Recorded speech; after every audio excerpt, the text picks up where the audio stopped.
ലോക്സഭാ തെരഞ്ഞെടുപ്പ് അവസാന ഘട്ടത്തിലേക്ക് കടക്കുമ്പോൾ കോൺഗ്രസിൽ പോര് മുറുകുന്നു. ദേശീയ അധ്യക്ഷൻ മല്ലികാർജ്ജുൻ ഖാർഗെയും ലോക്സഭാ കക്ഷി നേതാവ് അധീർ രഞ്ജൻ ചൗധരിയും തമ്മിൽ നടക്കുന്ന പോരിൽ വെട്ടിലായിരിക്കുകയാണ് കോൺഗ്രസ്. ഖാർഗെയെ ബംഗാളിൽ കാലുകുത്താൻ അനുവദിക്കില്ലെന്നാണ് പാർട്ടിയുടെ ബംഗാൾ ഘടകം പറയുന്നത്. വിഷയത്തിൽ AICC വിശദീകരണം തേടി. തൃണമൂൽ കോൺഗ്രസുമായുള്ള സഹകരണം സംബന്ധിച്ചാണ് ഇരു നേതാക്കളും കൊമ്പുകോർത്തത്. തൃണമൂലുമായി തെരഞ്ഞെടുപ്പിന് മുൻപും ശേഷവും ഒരു ബന്ധവുമില്ല എന്നാണ് കോൺഗ്രസ് ബംഗാൾ ഘടകം അധ്യക്ഷനും ലോക്സഭാ കക്ഷി നേതാവുമായ അധീർ രഞ്ജൻ ചൗധരി വ്യക്തമാക്കിയത്. എന്നാൽ തെരഞ്ഞെടുപ്പ് കഴിഞ്ഞാൽ സഖ്യമാകാമെന്ന് കോൺഗ്രസ് ദേശീയ അധ്യക്ഷൻ മല്ലികാർജ്ജുൻ ഖാർഗെ നിലപാട് സ്വീകരിച്ചു. ഖാർഗെയും കൂട്ടരും ബംഗാളിലെ കോൺഗ്രസിനെ തകർക്കാൻ ശ്രമിക്കുന്നുവെന്ന് അധീർ രഞ്ജൻ ചൗധരി തിരിച്ചടിച്ചു. മാത്രമല്ല, ബംഗാളിലെ കോൺഗ്രസ് ഓഫീസുകളിൽ സ്ഥാപിച്ചിരുന്ന മല്ലികാർജ്ജുൻ ഖാർഗെയുടെ ചിത്രങ്ങൾ പ്രവർത്തകർ വലിച്ചു കീറി.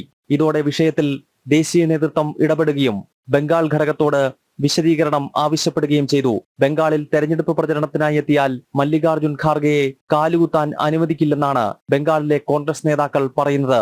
ഏറെ നിർണായകമായ തെരഞ്ഞെടുപ്പ് കാലത്ത് ദേശീയ അധ്യക്ഷനും ലോക്സഭയിലെ കക്ഷി നേതാവും തമ്മിൽ നടക്കുന്ന പോര് കോൺഗ്രസ് പ്രവർത്തകരെ ആകെ നാണം കെടുത്തുകയാണ്. ജനം, ഡൽഹി.